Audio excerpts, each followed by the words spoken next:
اعوذ باللہ من الشیطان الرجیم بسم اللہ الرحمن الرحیم والذی جاء بالصدق وصدق به اولئک هم المتقون صدق اللہ مولانا العظیم الصلاۃ والسلام علیک یا سیدی یا رسول اللہ وعلی آلک و صحابک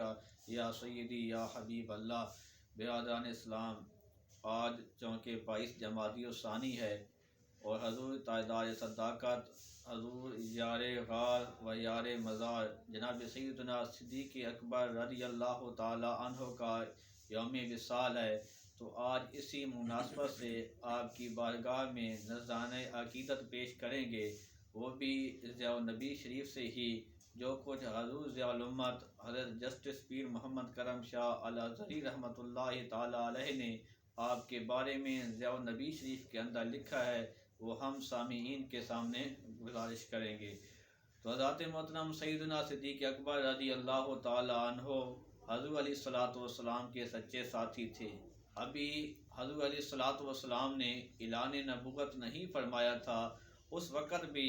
حضرت سیدنا حضور ضیاء الامت رحمۃ اللہ تعالی علیہ فرماتے ہیں کہ سیدنا صدیق اکبر رضی اللہ تعالی عنہ ہر وقت سیدنا تو عالم صلی اللہ تعالی علیہ وآلہ وسلم کے ساتھ رہتے تھے، آپ کی ہر مشاورت کے اندر شرکت فرمایا کرتے تھے۔ نبی علیہ الصلوۃ والسلام اپنا ہر اہم مشورہ اور صلاح آپ ہی سے لیتے تھے۔ کئی تجارتی سفر جو بیرون ملک پیش آئے، ان میں بھی ابو بکر حضور علیہ الصلوۃ والسلام کے ہم سفر رہے۔ تباہی میں کمال یکسانیت کے باعث باہمی انس و محبت بھی درجہ کمال تک پہنچا ہوا تھا۔ حضور علیہ الصلوۃ والسلام کے یہ جو ساتھی تھے، آپ کے اتنے آپ کے ساتھ محبت کرتے تھے کہ اپنی ہر جو دل کی بات ہوتی آپ سے شیئر کرتے تھے۔ تو حضور علیہ الصلوۃ والسلام نے ابھی اعلان نبوت نہیں فرمایا تھا، سیدنا صدیق اکبر رضی اللہ تعالی عنہ نے ایک خواب دیکھا، جس کو شیخ ابو محمد زہرہ رحمۃ اللہ تعالی علیہ نے اپنی کتاب کے اندر ذکر کیا ہے۔ حضرت ابو بکر نے ایک رات خواب دیکھا کہ چاند مکہ میں اترا ہے اور تمام گھروں میں اس کی روشنی پھیل گئی ہے اور اس کا ایک ٹکڑا ہر گھر میں گرا ہے۔ پھر آپ نے دیکھا کہ چاند بکھرے ہوئے ٹکڑے یکجا ہو گئے، وہ مکمل چاند ان کی گود میں آ گیا ہے۔ اہل کتاب کے کسی عالم نے آپ سے اس خواب کی تعبیر آپ نے اس سے پوچھی، اس نے بتایا کہ وہ نبی جس کی آمد کے ہم منتظر ہیں اور جس کے ظہور کی گھڑی بالکل قریب ہے، وہ ظاہر ہوگا اور آپ اس کی اطاعت و فرمانبرداری کریں گے، اور آپ اس کی اطاعت کریں گے تو اللہ تعالیٰ آپ کو سعید بنائے گا، اللہ تعالیٰ آپ کو خوش بخت بنائے گا۔ تو سیدنا صدیق اکبر رضی اللہ تعالیٰ عنہ فرماتے ہیں کہ جب میں نے یہ سنا تو میں ہر وقت اس گھڑی کے انتظار میں رہا کرتا تھا، اس لمحے کے انتظار میں رہا کرتا تھا، میرا دل مضطرب رہتا تھا، میرا دل اس کشش کے اندر رہتا تھا، اے کاش وہ گھڑی آئے جب آخری نبی اس دنیا کے اندر نبوت کا اعلان کرے اور میں اس کے اعلان کے اوپر لبیک کہتے ہوئے اللہ وحدہ لا شریک کی وحدانیت کا اقرار کروں اور اس کا کلمہ پڑھوں۔ چنانچہ سیدنا صدیق اکبر رضی اللہ تعالیٰ عنہ کے بارے میں سرکار دو عالم صلی اللہ تعالیٰ علیہ وآلہ وسلم نے فرمایا کہ جب آپ کو ایمان لانے کی دعوت دی تو بلا ادنا تأمل انہوں نے اسلام کو قبول کیا۔ تو میرے کریم آقا علیہ الصلوۃ والسلام نے آپ کے بارے میں فرمایا ما دعوت احدا الی الاسلام الا كانت عنده قبوة وتردد ونظر الا ابا بکر ما اقم عنه حين ذکرته له ولا تردد۔ آپ نے فرمایا کہ میں نے جس کو بھی اسلام قبول کرنے کی دعوت دی تو اس کا پاؤں پھسلا، وہ تشویش میں مبتلا ہوا اور غور و فکر کرنے لگا، سوائے ابو بکر کے اس نے نہ تردد کیا اور نہ جھجکا۔ تو حضرات محترم، حقیقت یہ ہے کہ جس نے بھی حضور علیہ الصلوۃ والسلام سے پہلے نبوت کے اعلان سے پہلے علماء تھے، کتابوں کے راہب تھے، وہ اپنے لوگوں کو بتایا کرتے تھے حضور علیہ الصلوۃ والسلام کی آمد کے بارے میں، وہ نشانیاں بتایا کرتے تھے۔ حضرات محترم، سیدنا صدیق اکبر رضی اللہ تعالیٰ عنہ فرماتے ہیں کہ ایک دن تھا کہ میں حکیم بن حزام کے پاس بیٹھا ہوا تھا، حکیم کی لونڈی اس کے پاس آئی اور بتایا کہ آپ کی پھوپھی خدیجہ آج یہ خیال کر کر رہی ہے کہ ان کے خاوند نبی مرسل ہیں، جیسے حضرت موسیٰ علیہ السلام تھے۔ یہ سن کر ابو بکر خاموشی سے کھسک گئے اور نبی دو عالم صلی اللہ تعالی علیہ وآلہ وسلم کی خدمت میں پہنچے اور آپ سے خبر دریافت کی۔ حضور علیہ السلام نے وحی کی آمد کا واقعہ انہیں بتایا اور آگاہ کیا کہ اللہ تعالیٰ نے آپ کو رسول بنا کر مبعوث فرمایا ہے۔ اسی وقت سیدنا صدیق اکبر رضی اللہ تعالی عنہ نے فرمایا صدقت بأبی و امی انت و اہل الصدق انت و انا اشہد لا الہ الا اللہ و انک رسول اللہ۔ آپ نے عرض کی میرے ماں باپ آپ پر قربان ہو، آپ نے سچ فرمایا اور آپ سچوں میں سے ہیں۔ میں گواہی دیتا ہوں اللہ تعالیٰ کے بغیر اور کوئی معبود نہیں اور آپ اللہ تعالیٰ کے سچے رسول ہیں۔ تو حضرات محترم حضور علیہ السلام کی اس ایمان کا جو واقعہ ہے آپ نے بڑے خوبصورت انداز کے ساتھ بیان فرمایا ہے۔ برادران اسلام، اللہ تعالیٰ کے محبوب کریم علیہ السلام اس نے خود اس کی تصدیق کی ہے۔ آپ فرماتے ہیں کہ حضرت ام المومنین امی عائشہ صدیقہ رضی اللہ تعالیٰ عنہ فرماتی ہیں کہ اس طرح سیدنا ابوبکر صدیق اور حضرت عمر کے اندر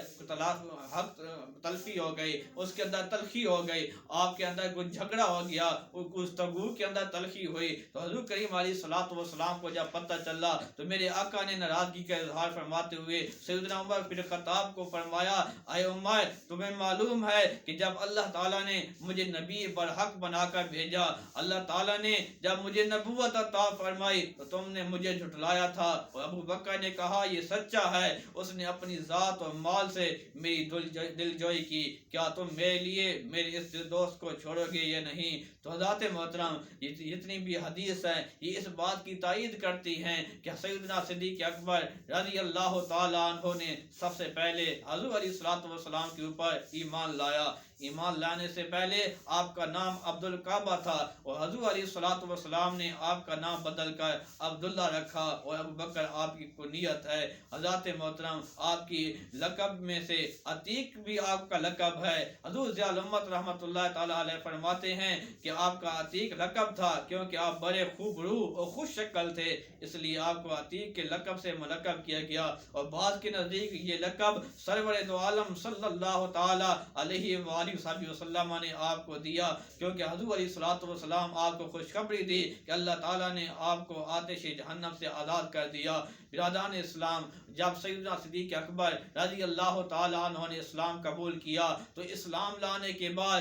جتنے بھی مال تھا، مال کی ضرورت پڑی تو بھی اللہ کے نبی کے قدموں میں نچھاور کیا۔ اگر اولاد کو پیش آنا پڑا اسلام کے لیے تو اس کو بھی قربان کر دیا۔ سیدنا صدیق اکبر رضی اللہ تعالیٰ عنہ نے پوری محنت کے ساتھ اسلام پھیلانے میں اور اسلام کی خدمت کرنے میں حضور علیہ السلام کا ساتھ دیا۔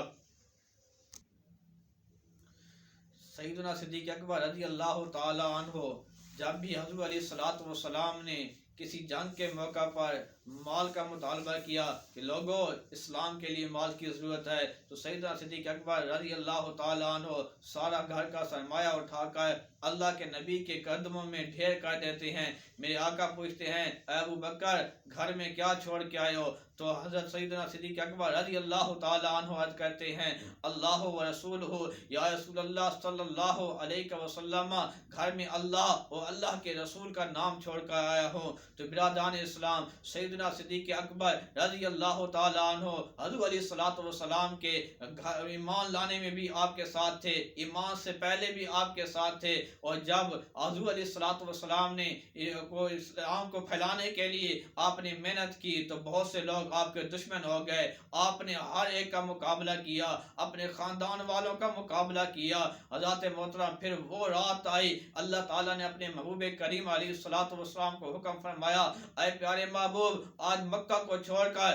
مدینہ کی طرف ہجرت کر کے چلے جاؤ۔ تو آپ سیدنا علی شیر خدا رضی اللہ تعالیٰ عنہ کو آپ نے فرمایا کہ آج رات تم میرے بستر کے اوپر سو جاؤ، میرے پاس لوگوں کی کچھ امانتیں ہیں، صبح سب کی امانتیں واپس کر کے مدینہ میں آ جانا۔ آپ شان اقدس سے باہر نکلتے ہیں، آپ کے جانی دشمن آپ کو مارنے کے انتظار میں کھڑے ہیں، آپ کے اوپر وہ خون کے پیاسے کھڑے ہیں، آپ ان کی طرف سے ان کے اوپر کنکریاں پھینک کر چلے جاتے ہیں۔ آپ نے جب وہاں سے گئے کسی کو نظر نہ آئے، جو صبح انتظار میں تھے کہ آج نعوذ باللہ من ذالک محمد عربی نکلیں گے، ہم نعوذ باللہ من ذالک ان کو شہید کر دیں گے، ان کے ناکام ان کے جو پاک عزائم تھے اللہ کریم نے ان کو ناکام کر دیا۔ آپ سیدنا صدیق اکبر رضی اللہ تعالی عنہ کے پاس جاتے ہیں تو سیدنا صدیق اکبر رضی اللہ تعالی عنہ اسی انتظار میں تھے۔ آپ کو جب پتہ چلا تھا کہ جب ہجرت کی رات آئے گی اللہ کے محبوب آپ کے ساتھ ہوں گے،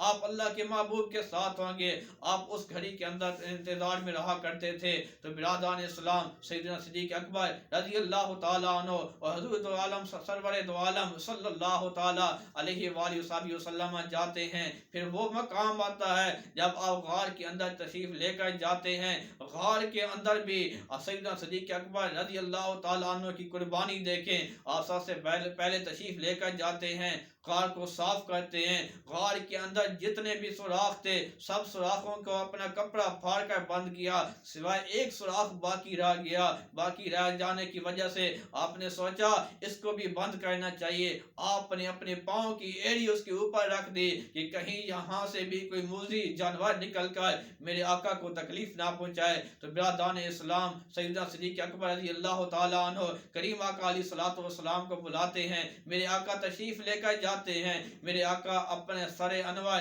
سیدنا صدیق اکبر رضی اللہ تعالی عنہ کی گود مبارک کے اندر رکھ دیتے ہیں۔ میرے آقا آرام فرمانے لگتے ہیں کہ اچانک کیا ہوتا ہے کہ اسی بل سے اسی سوراخ سے جس کے اوپر سیدنا صدیق اکبر رضی اللہ تعالی عنہ کا پاؤں مبارک رکھا ہوا تھا، اس میں سے ایک موذی سانپ نکلتا ہے، سیدنا صدیق اکبر کے پاؤں مبارک کے اوپر وہ ڈستا ہے، لیکن سیدنا صدیق اکبر رضی اللہ تعالی عنہ نے تکلیف تو برداشت کی، لیکن میرے آقا کو تکلیف دینا برداشت نہ کی، میرے آقا کو جگانا برداشت نہ کیا، بالآخر وہ ڈستا رہا۔ ایسا مقام آیا کہ اس کا جو زہر تھا سیدنا صدیق اکبر رضی اللہ تعالی عنہ کے پورے جسم میں حلول کر گیا۔ تو سیدنا صدیق اکبر رضی اللہ تعالی عنہ کی آنکھوں سے بے ساختہ آنسو نکل آئے۔ تو برادران اسلام وہ آنسو جب میرے کریم آقا علیہ الصلوۃ والسلام کے رخ انور کے اوپر گرے، میرے آقا بیدار ہو جاتے ہیں۔ میرے آقا پوچھتے ہیں اے ابو بکر کیا ہوا ہے؟ تو سیدنا صدیق اکبر رضی اللہ تعالی عنہ سب کچھ بیان کرتے ہیں۔ تو میرے آقا کریم علیہ الصلوۃ والسلام اسی وقت اپنا لعاب دہن مبارک سیدنا ابو بکر صدیق رضی اللہ تعالی عنہ کے پاؤں مبارک کے اوپر لگاتے ہیں۔ جو ہی آپ صلی اللہ تعالی علیہ وآلہ وسلم نے اپنا لعاب دہن مبارک سیدنا صدیق اکبر رضی اللہ تعالی عنہ کے پاؤں مبارک کے اوپر لگایا تو اللہ تعالیٰ نے آپ کو شفا عطا فرمائی۔ تو برادران اسلام پھر وقت گزرتا گیا، حضور نبی کریم صلی اللہ تعالی علیہ وآلہ وسلم کا جب آخری وقت آیا، او شان صدیق اکبر کو سنو کہ سیدنا صدیق اکبر رضی اللہ تعالی عنہ کو جب اسلام کی ابتدا تھی تو اللہ کریم نے اس وقت بھی آپ کو شان عطا فرمائی تھی کہ آپ سب سے پہلے مردوں میں اسلام لانے والوں میں شمار ہوئے۔ جب میرے کریم آقا علیہ الصلوۃ والسلام کا آخری وقت ہوتا ہے، میرے آقا کریم علیہ الصلوۃ والسلام کی بارگاہ میں سیدنا بلال حبشی رضی اللہ تعالی عنہ تشریف لے کر آتے ہیں، آ کر عرض کرتے ہیں یا رسول اللہ صلی اللہ علیہ وسلم کہ نماز کا وقت ہو گیا ہے۔ میرے آقا فرماتے ہیں مر ابا بکر یصلی بالناس کہ ابو بکر کو حکم دو کہ وہ لوگوں کو نماز پڑھائے۔ سیدنا بلال حبشی رضی اللہ تعالی عنہ سیدنا صدیق اکبر رضی اللہ تعالی عنہ کے پاس جاتے ہیں، ان کو جا کر عرض کرتے ہیں کہ کریم آقا علیہ الصلوۃ والسلام بیمار ہیں، آپ کمزور ہیں، آپ نے حکم دیا ہے کہ نماز پڑھاؤ۔ جب سیدنا صدیق اکبر رضی اللہ تعالی عنہ نے مصلی امامت کی طرف دیکھا کہ آج میرے آقا کریم علیہ الصلوۃ والسلام کا مصلی خالی پڑا ہے، سیدنا صدیق اکبر رضی اللہ تعالی عنہ کی چیخیں نکل گئی، آپ زمین پر گر کر بے ہوش ہو گئے، صحابہ کرام کی چیخیں نکل گئی۔ جب میرے آقا کریم علیہ الصلوۃ والسلام نے یہ سنا تو آپ نے معلوم کیا کہ کیا شور ہے، بتایا گیا یا رسول اللہ صلی اللہ علیہ وسلم آپ کے غلام آپ کے فراق کے اندر یا رسول اللہ صلی اللہ علیہ وسلم رو رہے ہیں۔